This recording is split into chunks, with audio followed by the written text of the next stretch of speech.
making disciples, transforming lives. Saudara, Maria Magdalena adalah seorang yang sebenarnya Magdalena itu menggambarkan dari mana dia datang. Namanya sendiri adalah Maria, tapi dia berasal dari Magdala, makanya disebut Maria Magdalena.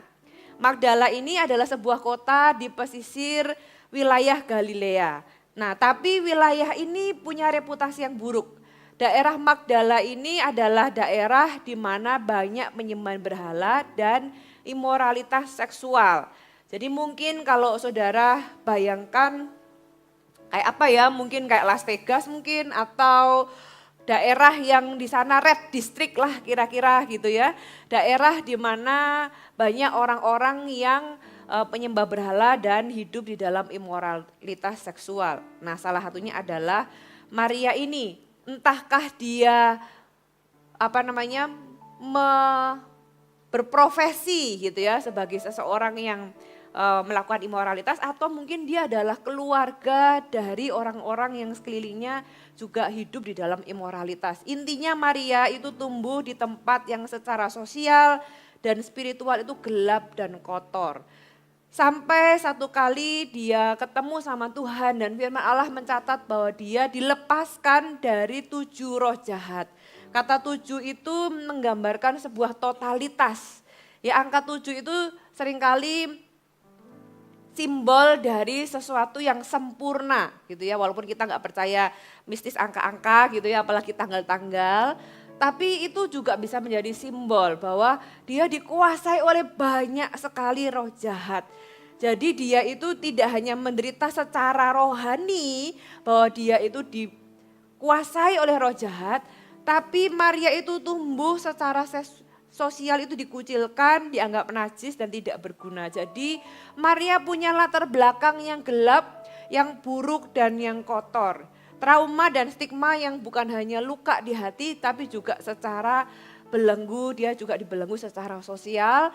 Sehingga ketika Yesus ketemu dia, puji Tuhan dia mengalami yang namanya kebebasan.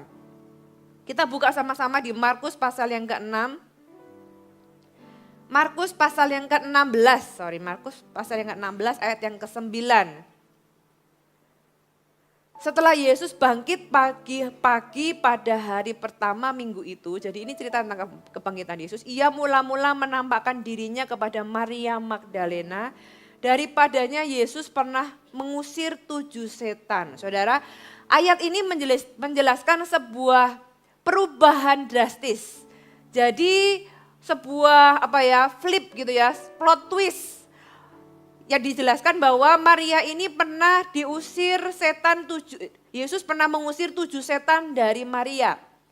Tapi setelahnya ketika dia mengikut Tuhan dengan sungguh-sungguh, Maria ini dipercaya sebagai orang pertama di mana Yesus menampakkan diri. Yesus pertama-tama tidak menampakkan diri kepada Yohanes yang katanya murid yang paling dikasihinya. Yesus tidak pertama-tama menampakkan diri kepada Petrus, orang yang nantinya berkhotbah di depan 3.000 orang. Yesus tidak menampakkan diri kepada yang lain. Tapi Yesus menampakkan diri pertama-tama kepada Maria Magdalena. Sebuah kepercayaan yang luar biasa. Mengapa demikian? Ya, kita akan belajar. Maria mengalami sebuah pemulihan yang luar biasa dari latar belakang yang tadi saya ceritakan. Dia diusir dari 7 setan, tinggal dari daerah dengan mungkin di sana penuh dengan prostitusi dan sebagainya gitu ya. Sampai dia ketemu dengan Tuhan. Dan Maria ketika dia mengalami pembebasan, hidupnya benar-benar berubah dan dia bukanlah orang seperti orang-orang yang disembuhkan Tuhan dan lupa. Sudah tahu cerita dari 10 orang kusta yang disembuhkan Tuhan gitu ya. 1 dari 10 orang kusta ini bukan orang Israel. Ketika orang kusta ini pergi, kamu tunjukkan dirimu kepada imam. Kemudian mereka pergi, 1 dari 10 orang kusta ini kembali kepada Yesus dan sujud menyembah kepada Yesus. Yesus berkata, loh kok cuma 1 yang kembali, bukankah 10 yang sembuh? Semuanya sembuh saudara. Ya mungkin ketika mereka sembuh mereka kaget. Wah kita sembuh gitu ya. Ayo kembali kepada Yesus. Buat apa kembali sama Yesus? Yang penting kan aku sudah sembuh. Yang penting kan yang aku mau sudah aku dapatkan. Buat apa kembali sama Yesus? What's the point? Tapi satu orang ini kembali tersungkur kepada Yesus. Ya, mengucap syukur dan memuliakan Tuhan, ditulis firman Tuhan. Maria bukan tipe orang yang seperti 9. Berapa banyak dari orang Kristen cari Tuhan ketika sudah dapat apa yang kita mau, ya udah kayak 9 orang kusta itu tadi. Kita kayak yang sudah sembuh, terus ngapain kembali sama Tuhan? Maria adalah tipe yang seperti satu orang yang kembali kepada Tuhan. Setelah dia dibebaskan, dia adalah salah satu murid yang sangat setia. Saudara, ketika Yesus mau disalib, ada banyak cerita di sana ya, karena tekanan sosial dan sebagainya. Yesus yang tadinya dielu-elukan oleh banyak orang, tiba-tiba orang-orang yang mengeluh-elukan Yesus itu tiba-tiba berbalik dan menjadi orang yang berteriak, salibkan dia, salibkan dia. Di manakah murid-murid Yesus? Kalau sudah baca di Alkitab, murid-murid semua itu terpecah-pecah. Murid-murid itu semua sembunyi. Murid-murid itu semuanya lari menyelamatkan dirinya sendiri. Bahkan salah satunya adalah Petrus yang sampai menyangkal Tuhan Yesus. Karena tekanan sosial, karena ketakutan, dia menyangkal Yesus. Tapi di dalam semua peristiwa yang sangat menyakitkan itu bagi Yesus, Maria Magdalena ada di sana di setiap momen di mana Yesus itu mengalami situasi yang buruk. Saudara, kita baca di Matius pasal yang ke-27. Matius pasal yang ke-27 ayat yang ke-55 sampai 56. Dan di situ banyak perempuan yang melihat dari jauh, yaitu perempuan-perempuan yang mengikuti Yesus dari Galilea untuk melayani dia. Di antara mereka terdapat Maria Magdalena dan Maria ibu Yakobus dan Yusuf dan ibu anak-anak Zebedius. Ini ketika Yesus mati. Jadi ketika Yesus mati di atas kayu salib, tidak banyak orang di sana. Tapi ada beberapa orang di situ, salah satunya murid Yesus yang bernama Yohanes, sedangkan murid yang lain gak ada. Selain itu ada wanita-wanita yang ada di sana, yaitu Maria ibu Yesus dan Maria Magdalena. Maria ibu Yakobus, Maria Magdalena, ya Maria ibu Yakobus dan Yusuf dan ibu anak-anak Zebedius. Jadi ada Maria-Maria di sana, salah satunya Maria Magdalena yang ada pada waktu Yesus mengalami masa-masa sulit. Dan kemudian bukan hanya itu, kita lompat ayat yang ke-61. Tetapi Maria Magdalena dan Maria yang lain tinggal di situ, duduk di depan kubur itu. Jadi selama proses Yesus itu ditangkap, sampai Yesus itu disalib, sampai Yesus dikubur, Maria Magdalena ada di sana. Gitu ya. Salah satu orang yang mengikuti Yesus, sedangkan semua murid-murid meninggalkan dia. Orang ini ada di sana. Gak heran Yesus itu begitu memberikan perhatian, begitu tersentuh dengan kesetiaan dari Maria Magdalena ini. Bahkan ketika Yesus dikubur, yang ngubur itu Yusuf dari Arimatea. Ya, Yusuf dari Arimatea itu minta izin untuk bisa mengambil mayat Yesus dan memberikannya atau menguburkannya di dalam kubur miliknya. Yusuf punya perannya sendiri, Yusuf dari Arimatea. Dia dengan kekayaannya dia memberikan kubur miliknya gitu ya. Tapi Maria ini adalah Maria yang menemani semua proses yang Yesus harus alami, saudara. Luar biasa wanita ini. Pertanyaannya bagi Anda dan saya, kalau Maria itu pernah dibebaskan dari 7 roh jahat yang begitu menguasai dia, di dalam kehidupan Anda apa yang Yesus pernah lakukan? Pernahkah Anda dibebaskan dari sesuatu seperti Maria? Mungkinkah itu Anda pernah disembuhkan dari penyakit tertentu? Mungkinkah Anda diangkat dari sebuah situasi tertentu? Atau mungkin ada orang-orang di tempat ini Anda pernah terikat oleh roh tertentu dan Anda dibebaskan oleh Tuhan. Atau Anda pernah dibebaskan secara finansial dari hutang atau dari kondisi finansial tertentu Anda dibebaskan oleh Tuhan. Setiap kita pasti punya cerita masing-masing, ya, cerita kehidupan kita masing-masing. Anda pasti pernah mengalami sesuatu dari Tuhan. Pertanyaannya setelah itu, what's next? Jangan seperti 9 orang kusta yang disembuhkan dan setelah itu ya sudah gitu ya. Yang penting hidupku apa yang ku mau, aku sudah capai. Belajarlah seperti Maria, saudara, ketika dia sudah dibebaskan dari Tuhan, dia itu ikut Tuhan full heart. Dia itu benar-benar tidak meninggalkan Tuhan. Ya, Maria itu setia, kesetiaan dari Maria ini loh yang membuat Tuhan itu akhirnya pada waktu dia bangkit dari antara orang mati, Tuhan itu tahu Maria itu yang menunggu di sana. Bahkan Maria ada di sana sebelum Annie atau sebelum siapapun datang ke sana. Maria sudah ada di sana. Ya, apakah Tuhan menemukan kesetiaan di dalam kehidupan kita seperti Maria? Apakah kita itu bisa tetap setia walaupun kondisi sedang tidak baik? Saudara, Maria ini dijelaskan sebagai wanita yang begitu mengikuti Tuhan di dalam semua situasi. Lukas pasal yang ke-8, Lukas pasal yang ke-8 ayat yang pertama sampai ayat yang ketiga. Ini ketika Yesus lagi jaya-jayanya ya, lagi banyak pengikutnya, lagi pelayanan. Tidak lama sesudah itu Yesus berjalan berkeliling dari kota ke kota dan dari desa ke desa. Memberitakan Injil Kerajaan Allah, ke-12 murid-muridnya bersama-sama dengan dia. Dan juga beberapa orang perempuan yang telah disembuhkan dari roh jahat atau berbagai penyakit, yaitu Maria yang disebut Magdalena yang telah dibebaskan dari ke-7 roh jahat. Ayat yang ketiga, Yohana istri Kusa, bendahara Herodes, Susana dan banyak perempuan lain. Perempuan-perempuan ini melayani rombongan itu dengan kekayaan mereka. Saudara, ini Yesus lagi jaya-jayanya, lagi dicari banyak orang, lagi KKR puluhan ribu gitu ya, ada yang Yesus memberi makan 5.000 orang, laki-laki belum termasuk semua. Itu masih masa di mana Yesus itu dicari orang banyak. Dan salah satu yang melayani Yesus dan murid-muridnya dikatakan mereka melayani rombongan Yesus dan murid-muridnya. Mereka itu melayani dengan kekayaan mereka. Mereka yang melayani salah satunya adalah Maria Magdalena. Dan di sini ditulis telah disembuhkan dari roh-roh jahat atau berbagai penyakit. Ya, saya tahukah saudara bahwa penyakit itu juga bisa jadi dari roh jahat. Memang enggak semua penyakit dari roh jahat, tapi ada penyakit-penyakit yang juga disebabkan oleh roh jahat. Firman Tuhan juga menulis demikian. Ya, kecuali kalau gaya hidup kita juga buruk. Iblis sebenarnya membuat kita punya gaya hidup buruk.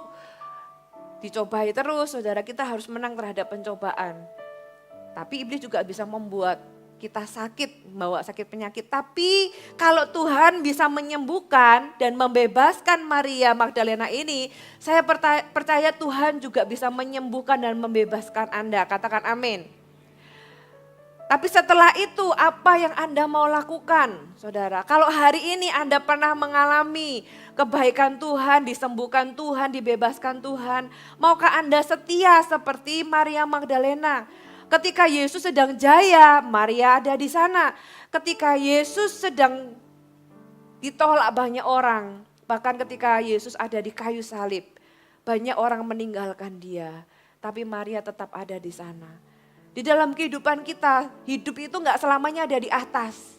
Hidup itu kadang-kadang seperti roda yang berputar. Ya, hidup itu kadang-kadang ada situasi yang diizinkan Tuhan. Sebenarnya itu hanya menguji kesetiaan kita. Apakah kita itu ikut Tuhan hanya waktu kita itu bahagia, semuanya baik-baik. Tapi ketika hidup sedang tidak baik-baik, apakah kita itu tetap setia dengan Tuhan?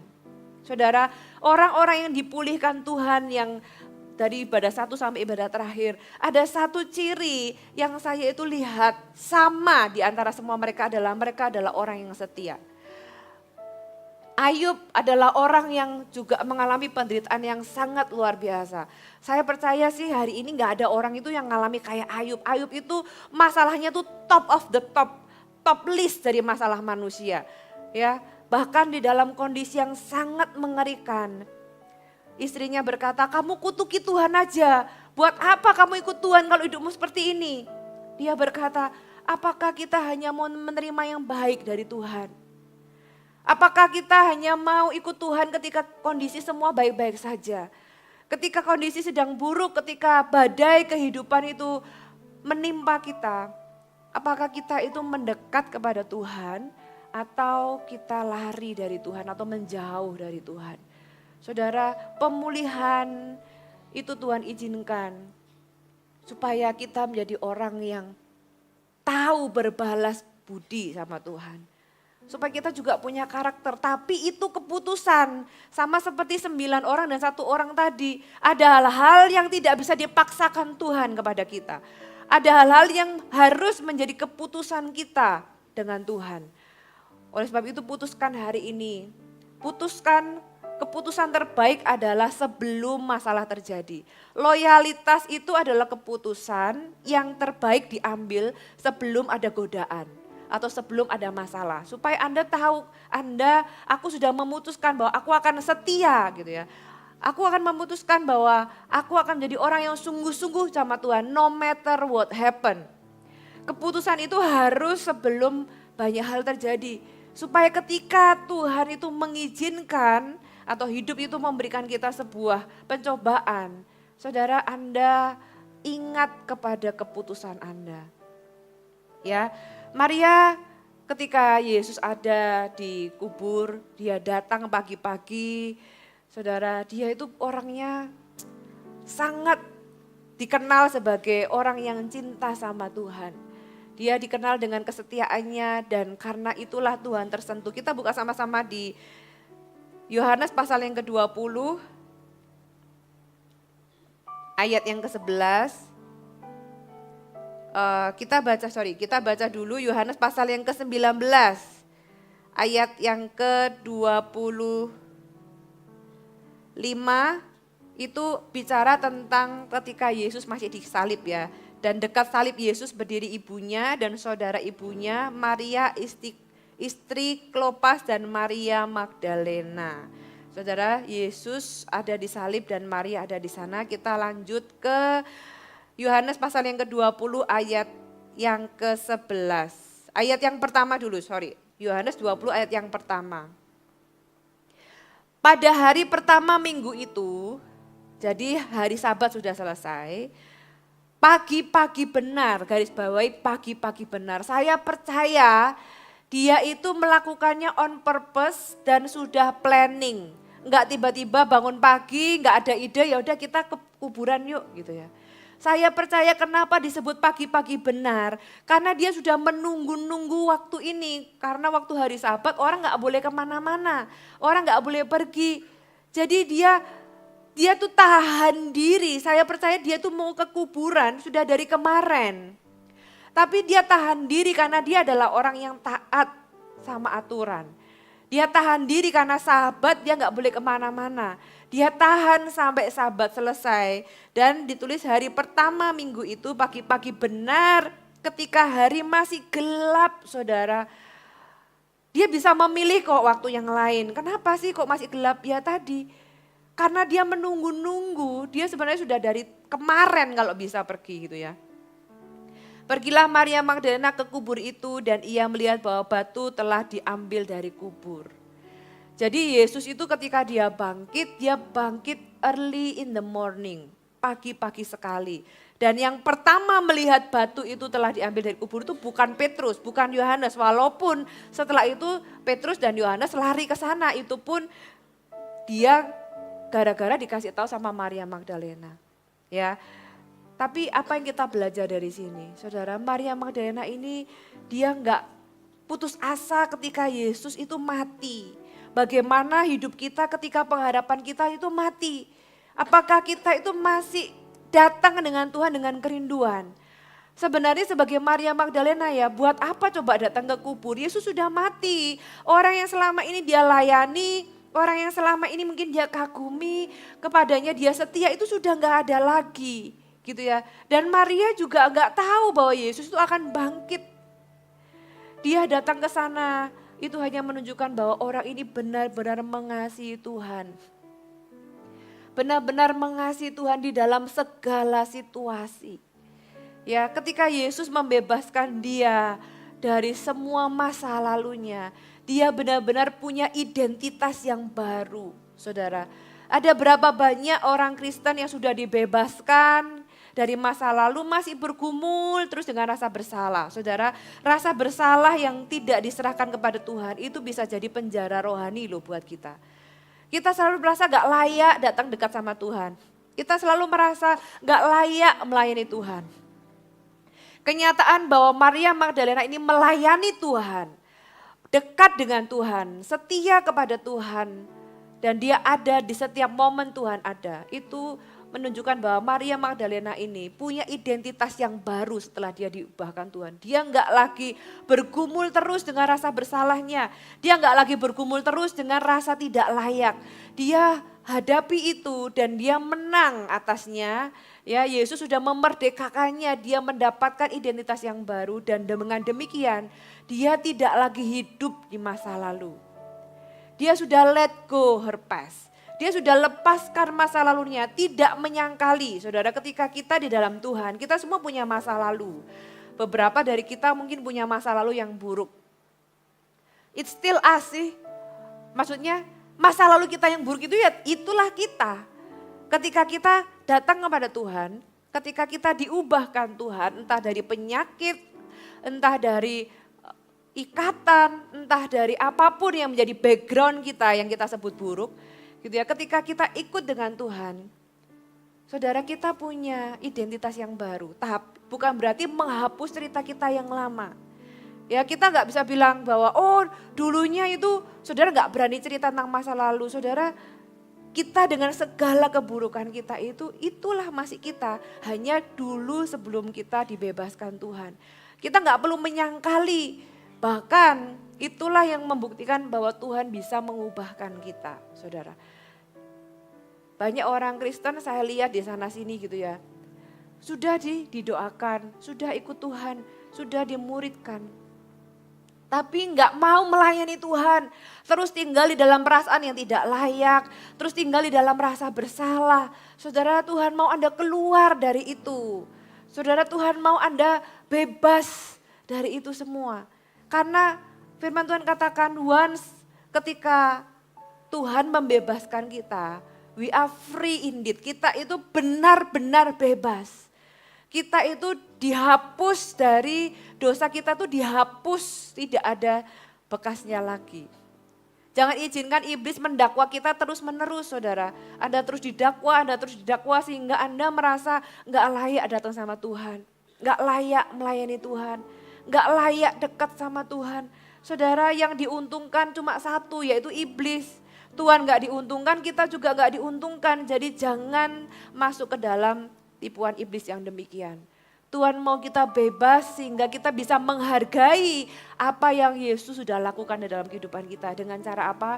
Dengan cara kita membalas.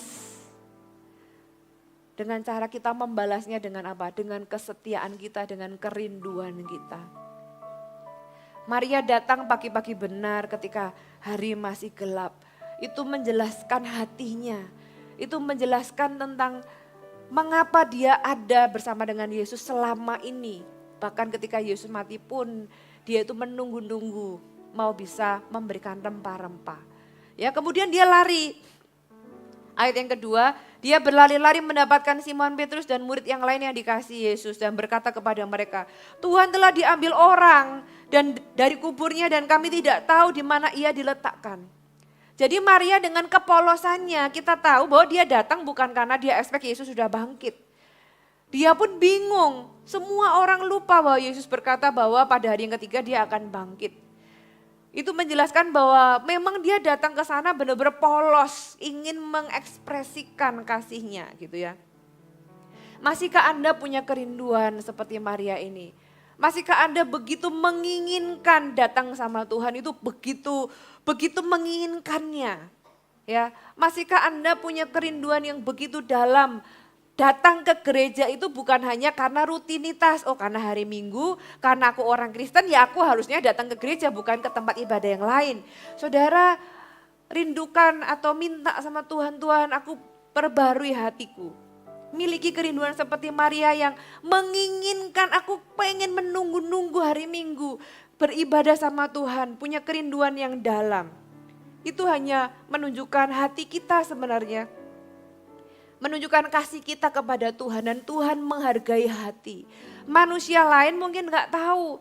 Daud juga berkata, ya betapa hatiku rindu datang ke rumah Tuhan. Saudara jaga kerinduan itu. Karena Tuhan menghargai kerinduan yang seperti itu. Kenapa Tuhan itu rindu pondok Daud yang sudah hancur itu dibangun kembali. Di kitab nabi-nabi ditulis Tuhan itu rindu pondok Daud. Padahal yang hancur itu bukan hanya pondok Daud tapi juga bait Allah Salomo. Ketika bait Allah yang dibangun sedemikian megah dan kemudian runtuh gara-gara orang Israel meninggalkan Tuhan, ya, sampai tidak ada batu di atas batu lainnya kata firman Tuhan. Begitu runtuh rata dengan tanah.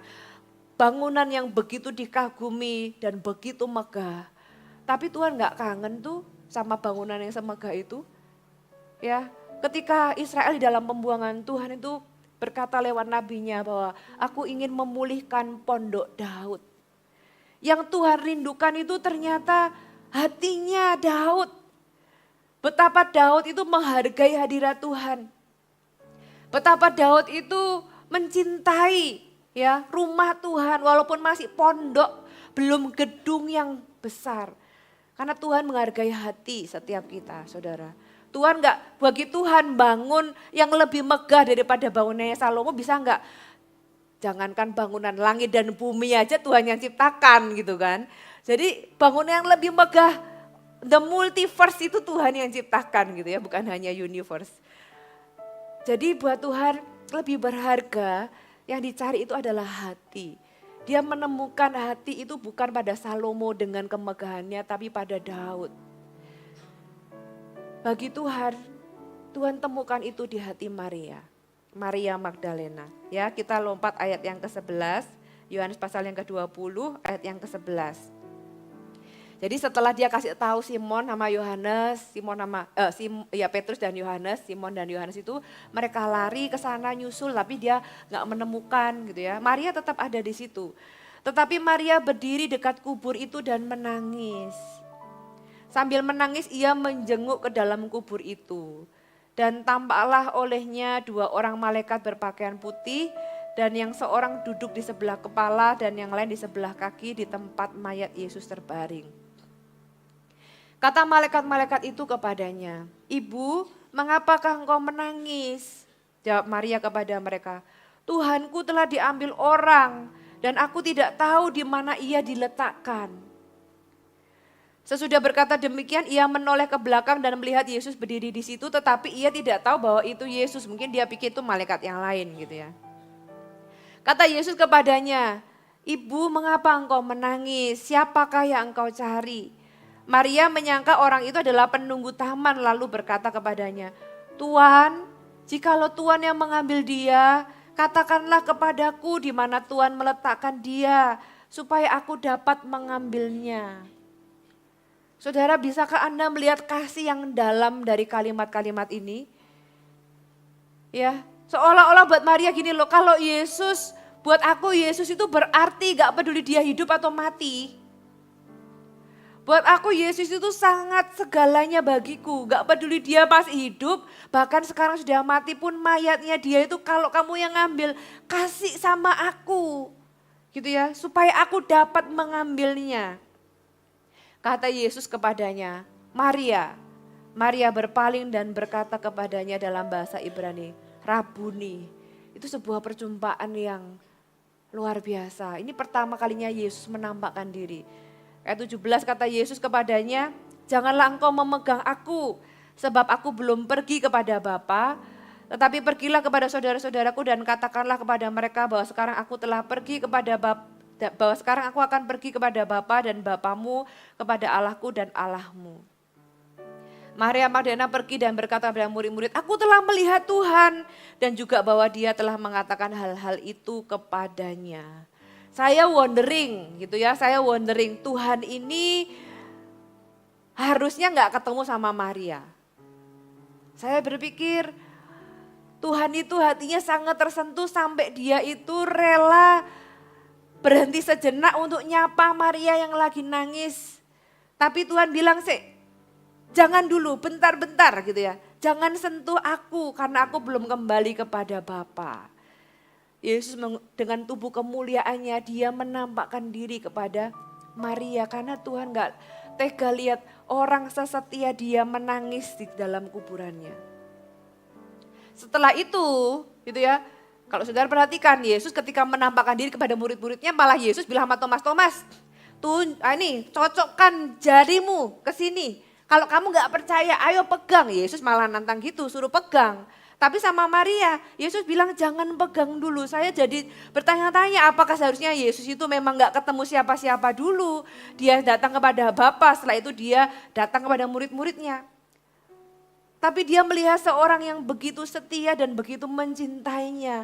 Hati Yesus itu gak tahan sama hati manusia yang kayak gitu.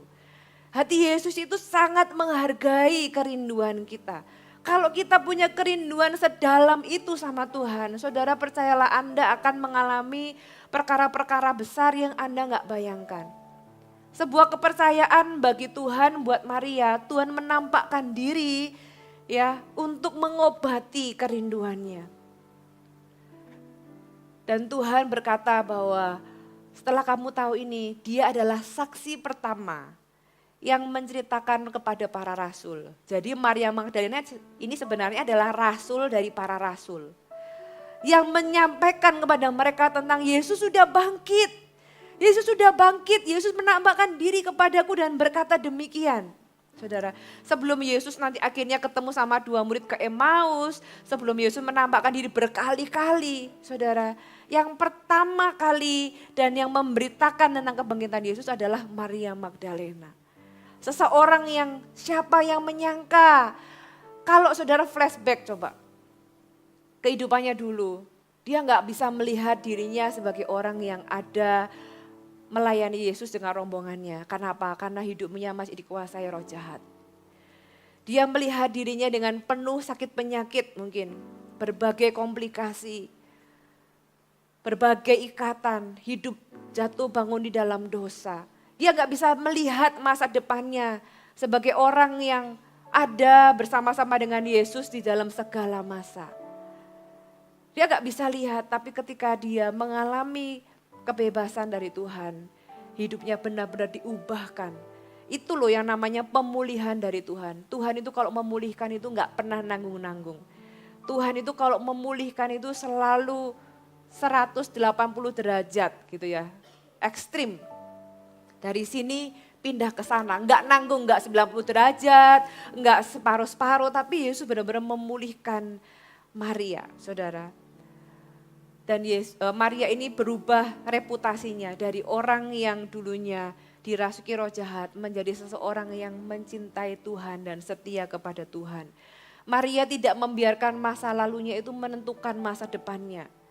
Ya, Maria enggak membiarkan apa yang pernah terjadi itu mendikte tentang siapa dia. Ketika Yesus menemukan dan membebaskan dia, itu adalah titik balik di dalam kehidupannya. Di dalam kehidupan kita bagaimana? Apakah kita sudah benar-benar mengalami yang namanya titik balik itu? Ataukah kita mungkin sudah mengalaminya tapi kita itu menganggap itu bukanlah hal yang perlu membuat reputasi kita berubah di dalam Tuhan.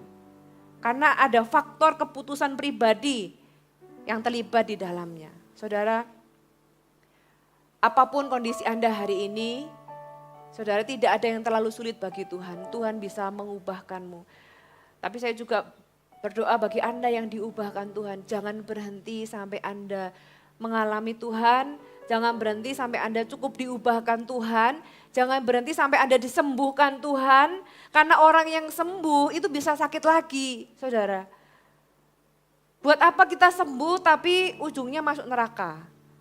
Buat apa kita sembuh tapi setelah kita sembuh, setelah kita dibebaskan, hidup kita biasa-biasa saja, saudara. Kalau Anda mengalami Tuhan, lihatlah pertolongan Tuhan itu sebagai undangan Anda semakin dekat dengan Dia. Sebagai undangan Anda ekspresikan kasih Anda kepada Tuhan. Sebagai undangan untuk Anda mencari Dia lebih lagi, saudara. Dan Tuhan mau mengubahkan hidup Anda pribadi lepas pribadi. Percayakah Anda bahwa di dalam Tuhan Anda punya masa depan yang baru? Percayakah Anda bahwa di dalam Tuhan, Tuhan bisa mengubah hidupmu lebih dari apa yang kau bisa pikirkan dan doakan? Beberapa poin yang Anda bisa bawa pulang. Yang pertama, tidak ada masa lalu yang terlalu rusak bagi Yesus untuk dipulihkan. Gak ada, saudara. Tidak ada masa lalu yang terlalu rusak yang membuat Anda merasa ini tuh sudah gak mungkin dipulihkan.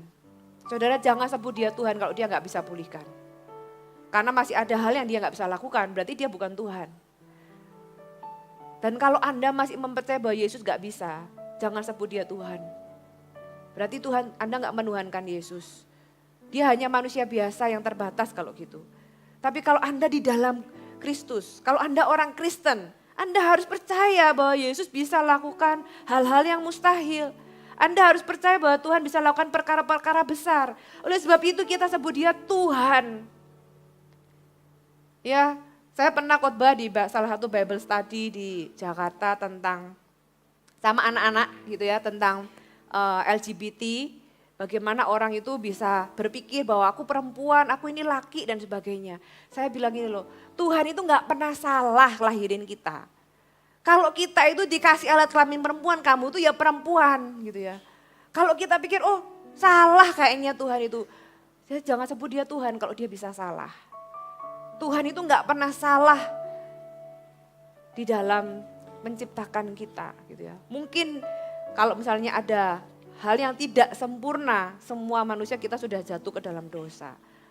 Tapi Tuhan adalah Tuhan yang kita sembah, Dia adalah Allah yang sempurna. Di dalam ketidaksempurnaan dunia yang sudah jatuh dalam dosa ini, Tuhan itu bisa merangkai semuanya. Kalau hidup kita benar, hati kita benar, semuanya itu bisa dirangkai untuk kebaikan kita. Tidak ada masa lalu yang terlalu rusak bagi Yesus untuk dipulihkan. Yang kedua, masa lalumu bukanlah penentu masa depanmu. Yang sudah lalu Tuhan bisa tebus, katakan amin. Masa lalumu bukan penentu masa depanmu. Di dalam Tuhan Anda bisa mengalami yang namanya perubahan situasi. Anda bisa mengalami bahkan perubahan reputasi. Kasih karunia selalu melihat potensi, bukan hanya reputasi. Saudara, Tuhan tahu di dalam Maria ini dia punya potensi yang besar. Tuhan tahu Maria ini punya hati yang murni. Tuhan selalu melihat kasih karunia-Nya itu melihat potensi kita. Sebelum orang lain atau bahkan kita sendiri itu tahu siapa kita. Yesus di dalam kasih karunia-Nya Dia memanggil seorang nelayan yang biasa saja bahkan tidak terpelajar. Tapi Yesus melihat potensi yang orang itu enggak tahu. Kasih karunia itu selalu melihat potensi daripada reputasi. Orang seperti Petrus reputasinya adalah orang yang tidak terpelajar. Tapi Yesus melihat sebuah potensi orang ini bisa dipakai Tuhan. Menjadi soko guru bagi gereja mula-mula. Petrus sendiri bahkan gak menyadari potensinya. Saudara, kalau Anda libatkan Tuhan, kalau Anda taat sama Tuhan, kalau Anda ada di dalam jalurnya Tuhan, saudara, Tuhan tahu apa yang Anda bisa lakukan. Lebih dari Anda sendiri tahu apa yang Anda bisa lakukan. Izinkan kasih karunia-Nya itu menggapai hidup Anda dan responi dengan ketaatan.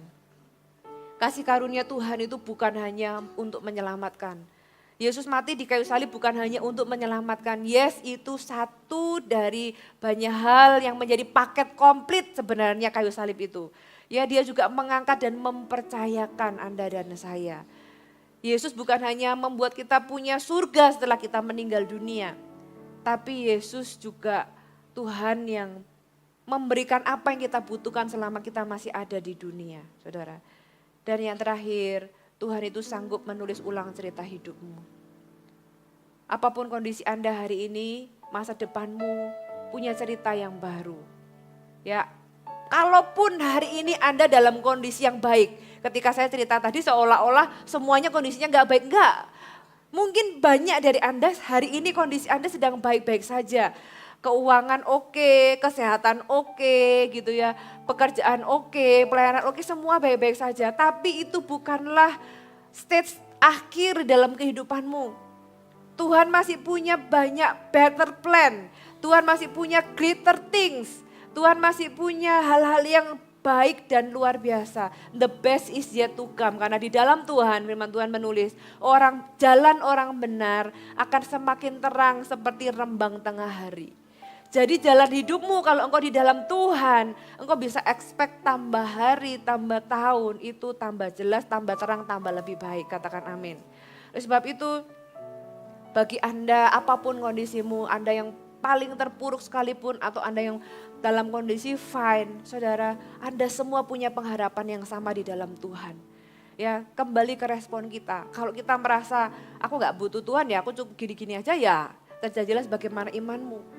Tapi kalaupun kau yang paling minus sekalipun, tapi kalau engkau percaya Tuhan bisa mengubahkan, maka kau akan melampaui orang-orang yang tadi berkata bahwa aku cukup segini aja. Karena kuasa Tuhan itu akan meresponi iman kita. Amin.